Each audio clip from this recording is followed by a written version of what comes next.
You're having a steak. Your chewing allows you to sample different aspects of the steak. You're able to tell whether it's sour, salty, whether it's sweet, bitter. It's a delicious steak. The scientists can tell you that different taste buds in your tongue react with different components of the steak and send signals to your brain that allow you to interpret the whole thing as a delicious or pleasant experience. But the question remains, why is there a pleasantness to this experience? In short, why do we feel? In neuroscience, this is called the hard problem of consciousness. It's basically the question of why we have subjective experiences or feelings, otherwise called affect or qualia. Qualia is the redness of red, the deliciousness of the steak. And scientists understand how brains process information, but not why that processing feels like there's something from the inside. It's like asking why the color red looks the way it does to us rather than just being a certain wavelength. So in The Hidden Spring, Mark Solms picks up on the hard problem and asks, what is the function of qualia? He then lays out a hypothesis that qualia functions to maintain or restore homeostasis. And he draws data from psychoanalysis and neuroscience. Specifically in neuroscience, he looks at the levels of damage to the cerebral cortex. He looks at regional damage and then loss of the hemisphere and also complete loss of the cerebral cortex and its effect on consciousness. It has been found that organisms still are able to feel. They are still able to be conscious regardless of the loss of cerebral cortex, which has previously been thought to be the seat of consciousness. Mark Solms rather locates the seat of consciousness in the brainstem, specifically in a region called the RAS, which is the reticular activating system. This is because the RAS is the only brain region that reliably gets rid of consciousness when it is damaged or destroyed. So according to Solms, the GPS for consciousness is the RAS, not the cerebral cortex. And this is a deviation from the traditional view.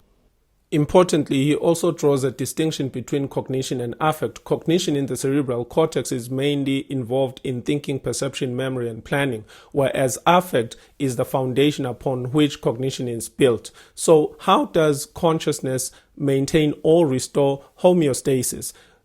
By acting like an alarm or a thermostat. Imagine being trapped in a building with depleting oxygen. As the environment becomes life-threatening, our conscious awareness kicks in and we feel an urgency to actively seek out a solution. So we find ourselves feeling our way through the building to find an exit or breathable air.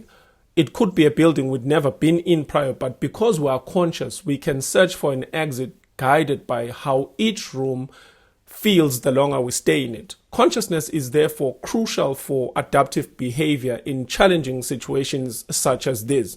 And there's plenty of them to go around in nature. So it functions to maintain or restore homeostasis by ensuring that we're able to sense when things are starting to get off balance. So that is the main claim. But why? Why do we need to restore homeostasis?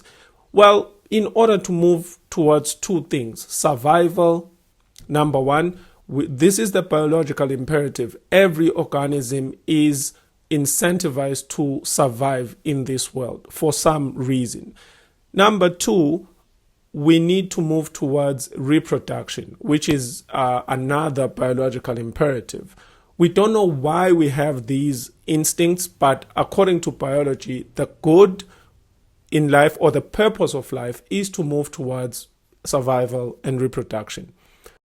But then how? How does consciousness aid homeostasis and maintain survival?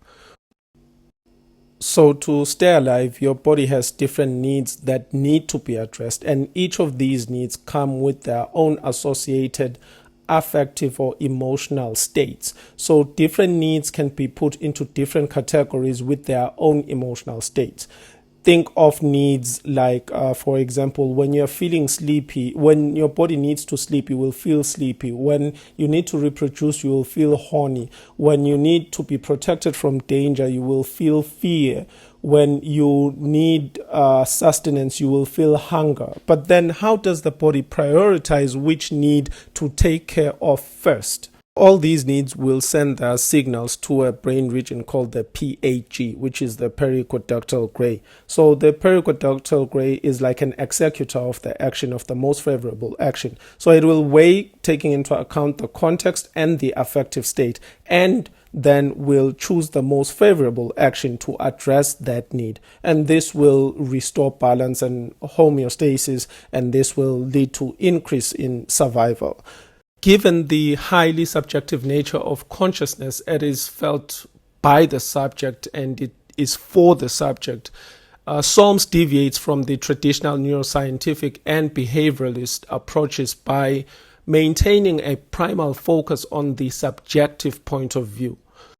So according to Solms, we should expect to find the highest levels of consciousness restricted to more complex organisms because they are enmeshed in a complex environment that need complex solutions to complex problems.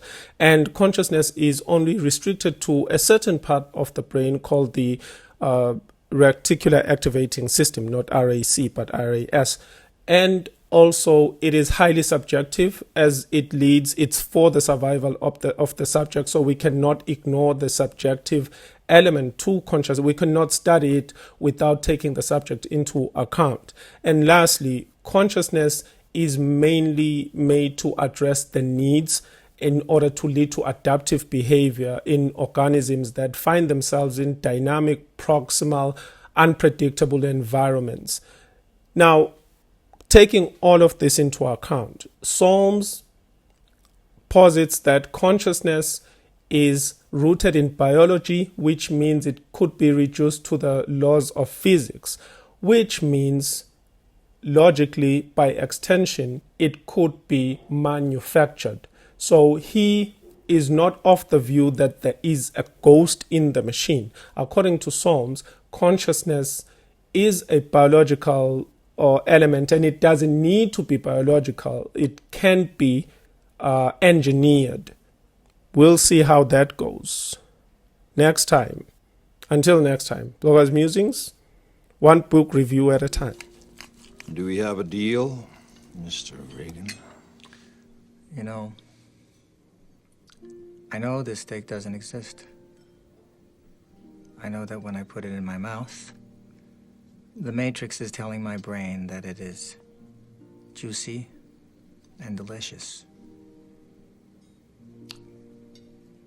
After 9 years, you know what I realize?